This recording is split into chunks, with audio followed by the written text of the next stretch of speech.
മരിക്കാൻ സമ്മതിക്കത്തില്ല. ആ ചമരിക്കാൻ വന്നാണ് അതൊരു കാര്യം. പാലത്തിന്റെ സൈഡിൽ കൂടെ പടിയെ കൂടെ താഴോട്ട് ഇറങ്ങി ചെന്നാ മതി. ഞാൻ മരിക്കാൻ വന്ന. നീ എന്തിനാ മരിക്കുന്നത്? ചാവാൻ. എന്താ ചാവുന്ന? എന്തോനാ ജീവൻ പാൻ. ഇവനെ തല്ലി ഞാൻ കൊല്ലും കേട്ടോ. പറ്റത്തില്ല. അന്നേരം പിന്നെ ഞാൻ മരിക്കണ്ടായോ? അയ്യോ നീ എന്തിനാ മരിക്കാൻ വന്നെന്ന് പറ.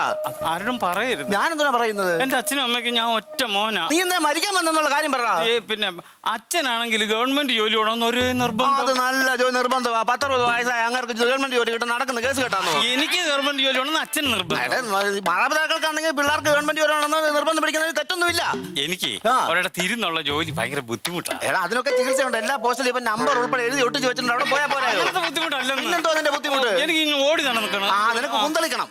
അങ്ങനെ പിന്നെന്തോ പ്രശ്നം? പിന്നെ അച്ഛൻ എന്നോട് വന്ന് ദേഷ്യപ്പെടുവാ. അച്ഛൻ ദേഷ്യപ്പെട്ടു. കുറെ ദേഷ്യപ്പെടുമ്പോ എനിക്കും ദേഷ്യം തിരിച്ചൊറ്റ ചാടി. നീ തിരിച്ച് ദേഷ്യപ്പെട്ടു. എന്നിട്ട് പിന്നെ ഒരു മാസത്തേക്ക് മിണ്ടി. അല്ല അച്ഛൻ അങ്ങനെ എന്തെങ്കിലും പറഞ്ഞു പറഞ്ഞാൽ അങ്ങനെ പിണങ്ങിയിരിക്കും. ശരിയായ നടപടിയല്ല. പിണങ്ങിയിരുന്നല്ല. പിന്നെ അച്ഛൻ എന്നെ മൂക്കാമ്പട്ട നോക്കി ഒറ്റ മൂക്ക് ഒടിഞ്ഞ് രണ്ട് ഈ ചിരിയും കീറിപ്പോയി പല്ലെല്ലായിട്ട് അകത്തിരിക്കുവായിരുന്നു. എന്നിട്ട് നിനക്ക് പല്ലുണ്ടല്ലോ ഇപ്പം. അത് ഞാൻ ഈ സിഗരറ്റ് കൂടി വെട്ടി അഡ്ജസ്റ്റ് ചെയ്ത് തുപ്പലുമായിട്ട് ഇത് കുത്തുന്ന് കഴിയുമ്പോ ഇതെടുത്ത് അഡ്ജസ്റ്റ് ചെയ്ത് വെച്ചു. അത് കൊള്ളാം. എന്നിട്ട് പിന്നെ സംഭവിച്ചേ? പിന്നെ സംഭവിച്ചെന്ന് പറഞ്ഞാൽ അച്ഛൻ വിടുവാ. അച്ഛൻ വിടുവാണെങ്കിൽ അച്ഛന്റെ വാക്ക് കേൾക്കൽ നീ സ്വന്തമായിട്ട് കാര്യങ്ങൾ തീരുമാനിച്ച് നടപ്പിലാക്കണം. അല്ലെന്ന് അച്ഛൻ വിട്ടില്ല. അച്ഛൻ വിട്ടില്ല. അച്ഛൻ 5 ലക്ഷം രൂപ എടുത്ത് എന്റെ തന്നിട്ട് പറയാ പോയി കൃഷി ചെയ്യടാ പട്ടി. അച്ഛന് വിവരമുണ്ട്. കൃഷി ചെയ്ത് എത്രയോ പേര് നന്നായിട്ടുണ്ട്. അതുകൊണ്ട് 5 ലക്ഷം രൂപ കൃഷി ചെയ്തോ? ഞാന് ചാണകത്തി കയറി പിടിച്ചു. അയ്യോ അത് പശു വല്ലതും വന്ന് തൂറി വെച്ചാൽ കൈ കഴിയിട്ടു. അല്ലെന്ന് പിന്നെന്തോ പറഞ്ഞേ? ഞാൻ സ്വന്തമായിട്ട് ചാണകം ഇറക്കി. എടാ പശു ഇറക്കുന്നതിനെ ചാണകം ഇറക്കുവാന്ന് പറഞ്ഞു. നീ ഇറക്കുന്നതിന് വേറെ വല്ലോ അത് പറയുന്നത്? ഞാൻ പിന്നെ വളം കൃഷി കൃഷിക്ക് വേണ്ടി ചാണകം ഇറക്കിട്ട് നീ കൃഷി ചെയ്തോ? അങ്ങനെ കൃഷി ചെയ്യും. ആകെ 3 സെന്റ് സ്ഥലമുണ്ട്. അതിനകത്ത് 5 ലക്ഷം രൂപയുടെ ചാണകം ഇറക്കി കഴിഞ്ഞാൽ വീടും നിറഞ്ഞ് പറമ്പും നിറഞ്ഞ് എല്ലാം നിറഞ്ഞു. അയ്യോടാ ഒരു കിഴങ്ങ് വെക്കാൻ പോലും സ്ഥലമില്ല. എന്നാ കിഴങ്ങനാടാ നീ? ഇതെന്നെ അച്ഛൻ എന്ന് പറഞ്ഞു. എന്നിട്ട് കിഴങ്ങാന്ന് പറഞ്ഞ് എന്നോട് ദേഷ്യപ്പെട്ടു. പിന്നെ ദേഷ്യപ്പെട്ടു. പിന്നെ ഞാൻ തിരിച്ച് ദേഷ്യപ്പെട്ടു. എനിക്ക് ദേഷ്യപ്പെട്ടിട്ട് ഞാൻ എന്താ ചാണകം എല്ലാം കൂടെ വാരി 3000 രൂപയ്ക്ക് അങ്ങ് വിറ്റ് ലാഭമാണേ. ആർക്ക്? മേടിച്ചവൻ ലാഭമാണ്. അപ്പം നിന്നോടൊന്നും പറഞ്ഞില്ലയോ? അല്ല പിന്നെ അത് മിണ്ടിയില്ല. മുഖത്ത് നോക്കാൻ പറ്റില്ല. അയ്യോ അങ്ങനെ അച്ഛൻ എന്തോലും പറഞ്ഞു പറഞ്ഞ് മുഖത്ത് നോക്കാൻ നടക്കുന്നത് ശരിയായ നടപടിയല്ല. അല്ല പിന്നെ ഇപ്രാവശ്യം ആടി കണ്ണടച്ചവൻ. അയ്യോ ചേട്ടന്റെ തലച്ചോറ് കണ്ടിട്ടുണ്ടോ? ഒരുത്തന് സ്വന്തം തലച്ചോറ് ഒരുത്തന് കാണാൻ പറ്റുന്ന കേസല്ല. എന്നാ ഞാൻ കണ്ടിട്ടുണ്ട്. എങ്ങനെ കണ്ടു? അച്ഛൻ ഒരു ഒറ്റ അടി ഈ കിട്ടമണി രണ്ടുകൂടെ അകത്തൂടെ കറങ്ങി പുറകെ വന്നു. നോക്കുമ്പോ ഇവിടെ തലച്ചോറിരിക്കുന്നു മെഡലോ എല്ലാം കണ്ടു. പിന്നെ ഡോക്ടർ വന്നിട്ട് അച്ഛനടി അന്നേരം കൃഷ്ണമണി തിരിഞ്ഞു വന്ന കെട്ടി വെച്ചത്.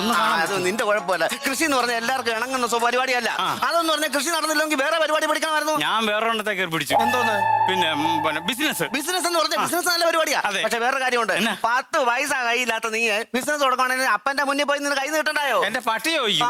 ഞാൻ അന്തസ്സില്ലാത്തൊന്നും അല്ല. അയ്യോ അന്തസ്സോടെ അങ്ങനെ വേണം. അന്തസ്സോടെ നീ എങ്ങനെ പൈസ ഉണ്ടാക്കിയത്? അമ്മയുടെ കെട്ടുകാലി മോട്ടിച്ച് വിറ്റു 80,000 രൂപ. എന്റെ ദൈവമേ അമ്മ അറിഞ്ഞില്ലയോ? അമ്മ അറിഞ്ഞില്ലോന്നോ? കൊള്ളാം. പിന്നെ വീടിന്റെ നടക്ക് മുതല് പിന്നെ അമ്പലത്തിന്റെ തിണ്ണ വരെ കൊന്നപ്പത്തോട് ഇട്ടി അങ്ങ് അറിഞ്ഞങ്ങ് അറിഞ്ഞ കണക്കായി പോയി. അങ്ങനെ വരണം. ഞാൻ കരഞ്ഞു കേട്ടോ. നീ കരയണം. അങ്ങനെ. അപ്പൊ എനിക്ക് ഒരു കാര്യം മനസ്സിലായി. നിനക്ക് എന്തോ കാര്യം മനസ്സിലായി? അതായത് നമ്മൾ കാശ് ചെലവാക്കുമ്പോ ഇങ്ങനെ ചിന്തിച്ചിട്ടേ കാശ് ചെലവാക്കുന്നു മനസ്സിലായി. അങ്ങനെ വേണം ബിസിനസ് ചെയ്യുമ്പോൾ ചിന്തിച്ചിട്ട് വേണം ബിസിനസ് ചെയ്യാനായിട്ട്. ഞാൻ 80,000 രൂപ കൈയിരിക്കുക. ഞാൻ ചിന്തിച്ച് അവസാനം എന്റെ കൈയിരിക്കുന്ന 60,000 രൂപയ്ക്ക് ബിസിനസ് തുടങ്ങാൻ തീരുമാനിച്ചു. 80,000 രൂപ ഉണ്ടെന്നല്ലേ പറഞ്ഞത്? 60,000 രൂപ എന്ന് പറഞ്ഞു. അശോക ഹോട്ടൽ എസി റൂമിൽ ഇരുന്നാ ചിന്തിച്ചത്. 20,000 രൂപ ഇയാൾ കളഞ്ഞു. എന്നിട്ട് പിന്നെ അപ്പൊ എന്റെ ഒരു കൂട്ടുകാരൻ ഓടി വന്നു പറഞ്ഞാ ബോംബെയിലൊക്കെ ചെരുപ്പ് ബിസിനസ് നല്ല. ചെരുപ്പ് ബിസിനസ് എത്രയോ പേരെ ചെരുപ്പ് ബിസിനസ് രക്ഷപ്പെട്ടിരിക്കുന്നത് നല്ല ബിസിനസ്സാ. ഞാൻ നേരെ ബോംബെക്ക് വിട്ടു. ബോംബെക്ക് പോകണം. അല്ല ബിസിനസ്സുകാരനായിട്ട് വേണമല്ലോ അവിടെ ചെന്ന് ഇറങ്ങാൻ. പിന്നെ ഇത്രയും പാക്കറ്റ് ഡ്രസ് കൊണ്ട് ആരും മൈൻഡ് ചെയ്യത്തില്ല. നല്ല സംഭവമായിട്ട് വേണം ഇറങ്ങാൻ. പക്ഷെ അവിടെ ചെന്ന് ഇറങ്ങിയപ്പോഴേ കയ്യിൽ 1,500 രൂപ ഉള്ളൂ. 60,000 രൂപ ഉണ്ടെന്ന് 1,500 രൂപയുള്ളൂ. ബിസിനസ്സുകാരനാകാൻ വേണ്ടി ഞാൻ coat suit tie shoe glass watch എല്ലാം വെച്ചിട്ട് ഇവിടുന്ന് കാർ വാടക എടുത്താൽ ബോംബെ ചെന്ന് വാടക എടുത്ത് പോകാൻ കാര്യമായി. അപ്പൊ 1,500 ഗുണമായ കയ്യിലുള്ളായിരുന്നു. എന്നിട്ട് അല്ല തിരിച്ചു പോരാൻ വണ്ടിക്കൂലി ഇല്ലാതായി. എടാ നിന്റെ 1,500 രൂപ ഇല്ലയോ? ട്രെയിനിൽ ഇറങ്ങി പോന്നാ പോരായിരുന്നു? ബിസിനസ് തുടങ്ങാൻ പറ്റാത്ത വിഷമത്തില് ഒരു കടയിൽ കയറി കുറച്ച് വെള്ളം മേടിച്ച് കുടിച്ച് ഒരു വെള്ളത്തിന് 1,500 രൂപയോ? അങ്ങനെ ബാറിൽ നിന്നായിരുന്നു വെള്ളം മേടിച്ചു. അങ്ങനെ 1,500 രൂപ കൊണ്ട് കളഞ്ഞു. എന്നിട്ട് പിന്നെ ഞാൻ 1 മാസം കഴിഞ്ഞ് തിരിച്ച് വീട്ടിലെത്തിയാ മരിക്കാൻ. 1 മാസം നിനക്ക് അന്നേരം തന്നെ പോരത്തില്ലായിരുന്നു? അന്നേരം തന്നെ പോന്നാന്ന്. എന്നിട്ട് നടന്നല്ലേ ഇവിടെ വന്നേ? ബോംബെ ഇവിടെ വരെ നടന്നു വരുമായിരുന്നു. പിന്നെ അത് തന്നെയല്ലേ 3 പാൻറ്റാ കത്തിപ്പോയത്. പാൻറ് കത്തിയത് ഈ നടന്ന നടപ്പിന് തൊട വരഞ്ഞ് പാൻറ് തീ പിടിച്ചു. തീ പിടിച്ച് നീ ചാകാഞ്ഞ കാര്യം കാര്യമായി. അങ്ങനെ വിഷമിച്ച് ഞാൻ കഷ്ടപ്പെട്ട് വീട്ടിലോട്ട് വന്ന് കയറിയപ്പം അമ്മയാണെ മോനേന്നും പറഞ്ഞ് ഓടി വരുവാ. കഷ്ടമുണ്ട്. ഞാൻ നിന്നില്ല, കണ്ടപാടെ തിരിച്ച് ഒറ്റ കൊളുത്താൻ കൊടുത്തു. അതെന്നാ വൃത്തികെട്ട പരിപാടിയാടാ. നീ ഇത്രയും നാളെ നിന്നെ കാണാതെ ഒരു തള്ള കണ്ടപ്പോ സ്നേഹത്തോടെ മോനേന്ന് പറഞ്ഞു വന്നപ്പോ നീ എന്തിനാ തിരിഞ്ഞോടിയത്? നീട്ടി പിടിച്ച കയ്യിൽ അതിനെക്കാട്ടി നീളത്ത് ഒരു വെട്ടുവത്തിയിരിക്കുന്നു. മോനേന്ന് വിളിച്ചെന്ന് പറഞ്ഞു. ആ മോനേന്ന് വിളിക്കുന്നത് അതിന് തൊട്ട് മുമ്പായിട്ട് കുറെ വൃത്തികെട്ട കത്തേഷ എന്റെ ചെവി വന്നു. അങ്ങനെ വന്ന് നിൽക്കുവായിരിക്കും. അങ്ങനെ വന്ന് ഇവിടെ ആത്മഹത്യ നിൽക്കുവാ. മരിക്കരുത്. ആളുകൾക്കെന്ന് പറഞ്ഞാൽ ആത്മധൈര്യം വേണം. എത്രയോ പേര് ഇങ്ങനെ ബിസിനസ് വെച്ചിട്ട് അതിന് രക്ഷപ്പെട്ടിട്ടുണ്ട്. അങ്ങനെ മരിക്കരുത്. നമ്മൾ കട്ടയ്ക്ക് നിൽക്കണം. കാര്യം വന്നോ? നീ മരിക്കുവോ? ഇല്ല. അങ്ങനെ ധൈര്യത്തോട് വേണം. എന്നാ അങ്ങ് പോട്ടെ.